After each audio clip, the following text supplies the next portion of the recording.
Welcome to my final thoughts. I wanted this DVD to be just a nice refresher, a summary, something to bring it all together from an ear perspective, not necessarily sitting there and picking out notes, because you can do that on your own, having your spouse play major chords, or you can get our Hear and Play Pitch software, which if you're a member of the Gospel Music Training Center, we give it away for free. Go to your My Account, and you can sit there. It has 800 exercises. It will grill you on major, minor, dominant, diminished, intervals, everything you want. You can stay there for weeks, months on end, years, getting and mastering all those lessons. So I encourage you to do that. But this was just a way to look at, okay, at the end of the day, what does this all lead to? You got tones, you got them numbered, and you have relationships and intervals in your head. I know we covered it more like the 1 going to the 6, but for some of your intervallically kind of people that like to think of it as a minor third, you can do that too. I think that's harder to think of the 1 going to the 6 or down to the 6 a minor third, because then you got to think of it going up to the 6 as a major 6. You know, those are inverses. I don't want to think all that. The numbers just makes it one thing to think about. Whether you're going up or down, the pitch is still the same. You know, I can go from C up to A or C down to A, and at the end of the day, it's that relationship that I hear, that total package is a 1 to 6 progression, no matter if it's a high bass or a low bass, you know? That's kind of what you're getting good at. So what I would do is take all the songs you know and just listen as you play just the bass notes, key in on the numbers. That's one thing. If you don't have numbers going on in your head, then you kind of miss the boat. When you're playing songs, you should be thinking 1, 3, 6. And as you just talk those numbers to yourself as you play it, I believe there's this connection that happens under the hood that allows you to connect the sound with what you know to be true. You know, it's kind of the ear meeting the mind. You know what it is, and every time you play it, you rehearse it. So it's not B flat going to E flat. That's how people do when they don't know any better. When somebody just teaches them some chords and stuff, they're still playing it where they don't know the big picture. They're just playing a B flat chord going to E flat chord. Tell them to take it out of that key, they don't know.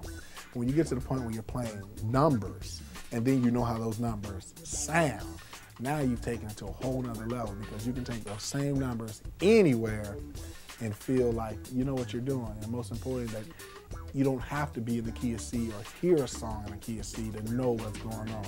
You can hear a song and not know what key it is, you know, not even care what key it is when you listen to it, but knowing that you know what the numbers are doing. And that way, right when you get to the piano, you can find the key really quickly and apply the numbers. And that's what this system is about. And then once you apply the numbers, you find the chords. You know, there are certain chords that work naturally, as we learn, the diatonic chords. But then there's some other chords you have to substitute.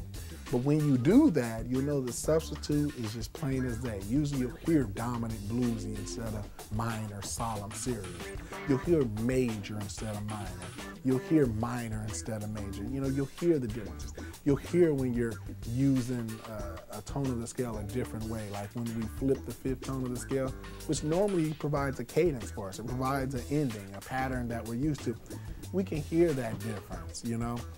We can hear when we're using it as a minor chord and when we temporarily move to a new key. So those are some of the things we covered. Then we ended with passing chords. You know, there's certain chords that are not from the scale. We borrowed them from minor keys and other keys, but they're important too because they provide that variety. So we covered the flat 2, the flat 3, the flat 5, the flat 6, the flat 7. Pretty much everything that isn't a part of the diatonic scale. And you saw some common things and what to listen for. And lastly, the cadences. That's what ends your song. That's what tells the audience to start clapping or not to start clapping. And if you think about it, if an audience knows when to clap, they know the difference between an authentic and an imperfect cadence. They don't clap, they don't dare clap in an imperfect cadence because it doesn't feel perfect. It doesn't feel like it's really ending. So if they know when to clap, we ought to know that. All right, that's hanging out at the 5. What kind of 5? I need to take it to my piano and do some trial and error. If my ear is good, I already know, oh, that's a suspended 5, or that's a dominant 5, you know? Versus the other cadences that, you know, think we're coming home, they trick us, they deceive us, the deceptive cadence, but we move to other tones. And then, of course, the amen. And that's the cadence I'm going to leave you with, the amen cadence.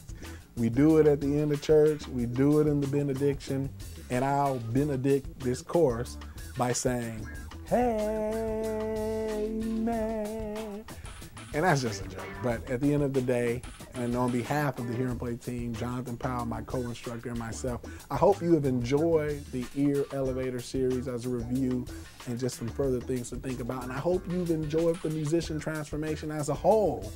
Fundamental Factory, Chord County, Pattern Paradise, Song Station, and this Ear Elevator. I hope it's been a tool. I hope it's been an avenue, a connector to some musical possibilities that you didn't know before, and helps you to take your playing to the next level. So if you've listened this far and you've watched them in order, you're definitely on the right track.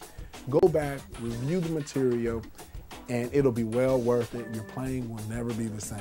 So I'm Jermaine Griggs, signing out, and as I always say, you know it, if you can hear it, you can play it.